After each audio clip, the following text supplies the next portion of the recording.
Good afternoon बच्चों, मैंने तुमको कविता नंबर 2 गुनगुनाते रहो ये भेजा था।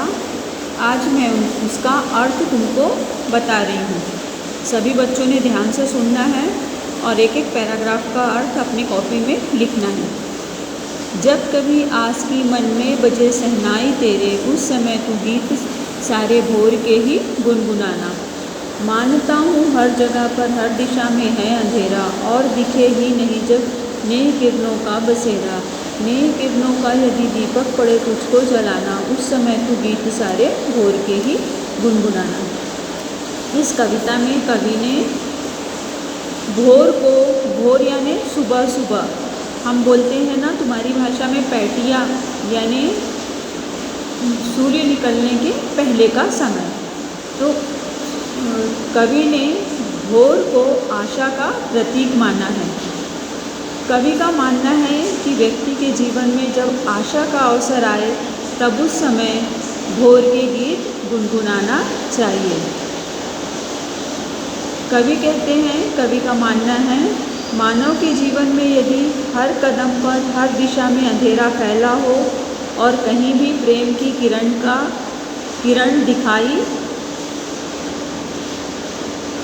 न दिखाई पड़े, तब उस समय तुम्हें प्रेम का ही दीपक जलाना पड़ेगा और उस समय तुम भोर के ही गीत गुनगुनाना। नेह की ये गंध तेरी राह की बाधा हरेगी, हर अंधेरी रात में ये रोशनी फिर से भरेगी। घर अंधेरा छाए दीप तू फिर से जलाना, उस समय तू गीत सारे भोर के ही गुनगुनाना। कवि ऐसा मानते हैं कि प्रेम की खुशबू से व्यक्ति के जीवन सफ़र में आई सारी कठिनाई दूर हो जाती है। नेह यानी प्रेम, स्नेह, प्यार। नेह यानी प्रेम, स्नेह, प्यार। तो प्रेम की खुशबू से व्यक्ति के जीवन सफ़र में आई सारी कठिनाई दूर हो जाती है। मानव के जीवन में जब भी दुख का अंधेरा आए तब यह नेह की खुशबू उस अंधेरी रात में फिर से रोशनी भर देगी। यदि जीवन में अंधेरा आए तो मानव को हाथ पर हाथ रखकर, मनुष्य को हाथ पर हाथ रखकर नहीं बैठना चाहिए, बल्कि उस अंधेरे को दूर करने के लिए प्रयास करना चाहिए, दीपक जलाना चाहिए। अब समय के साथ ही तुझे चलना पड़ेगा, जीत का परचम तुझे हर हाल में गढ़ना पड़ेगा। हारने का जब हो डर तब अपने अंतस को जगाना, उस समय तू गीत सारे भोर के ही गुनगुनाना। कवि कहते हैं कि व्यक्ति को समय के साथ कदम से कदम मिलाकर चलना चाहिए। समय के साथ चलते हुए उसे अपनी विजय की पताका, झंडा फहराना चाहिए। परचम यानी झंडा, पताका, ध्वज।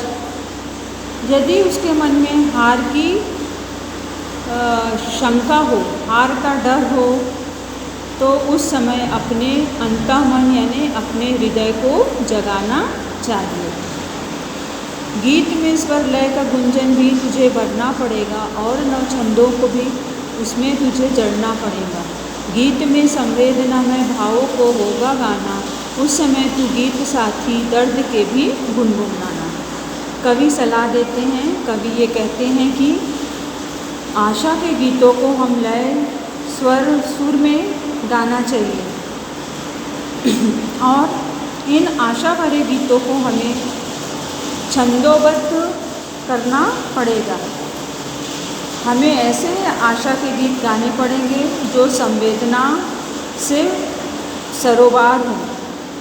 कवि चाहते हैं कि यदि गीतों में संवेदना के भाव आ जाए, उस समय भी तब भी हमें अपने गीतों के माध्यम से लोगों की पीड़ा को स्वर देना होगा। इस तरह से कवि ने इस कविता में बताया है। सभी को ये कविता समझ गई होगी। इसका अर्थ तुमको लिखना है अपने कॉपी में अच्छे सुंदर अक्षरों में, ठीक है। मैं इसका क्वेश्चन आंसर और शब्दार्थ आप लोगों को भेज रही हूँ।